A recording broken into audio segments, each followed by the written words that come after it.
স্বপ্ন পূরণ হলো প্রয়াত গ্র্যান্ডমাস্টার জিয়াউর রহমানের। পঞ্চম দাবাড়ু হিসেবে হাঙ্গেরি দাবা অলিম্পিয়াডে খেলার সুযোগ পেলেন তার ছেলে ফিদে মাস্টার তাহসিন তাজওয়ার। জাতীয় দাবার শেষ রাউন্ডে পঞ্চম স্থান নির্ধারণী প্লে অফে অনথ চৌধুরীকে হারান তিনি। আগের অলিম্পিয়াডেও আমার টাই ব্রেক খেলতে হয় লাস্টে, ওটা জিতার পরে আব্বু থাকে বাইরে, এইবার আর ছিল না। তাহসিন তাজওয়ার যখন কথাটা বলছিলেন তখন কান্নায় ভেঙে পড়েন মা তাসমিন সুলতানা লাবণ্য। দুজনেই কদিন আগে হারিয়েছেন নিজেদের সবচেয়ে আপন মানুষটাকে। এই দাবার বোর্ডেই মৃত্যুর কোলে ঢলে পড়েছিলেন তাহসিনের বাবা ও তাসমিনের স্বামী গ্র্যান্ডমাস্টার জিয়াউর রহমান।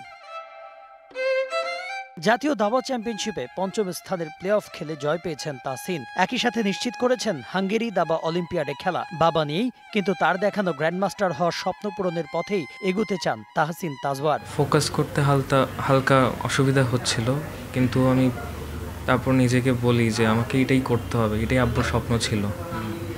আর আব্বু দাবা খেলতে খেলতেই মারা গিয়েছেন, সো আমি এটাকে কন্টিনিউ করতে হবে।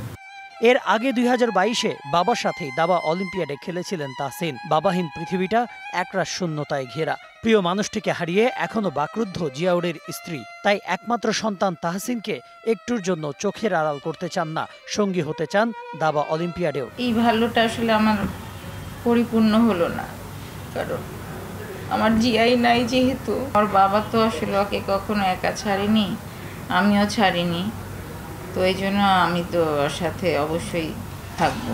জাতীয় দাবায় প্রথম হয়ে আগেই অলিম্পিয়াড খেলা নিশ্চিত করেছেন মনন রেজা নীর। এছাড়াও অলিম্পিয়াডে খেলতে যাচ্ছেন আন্তর্জাতিক master Fahad, grandmaster Rajib, grandmaster Niaz. সেই তালিকায় সবশেষ সংযোজন তাহসিন। Konok Mahmud, DBC news, Dhaka.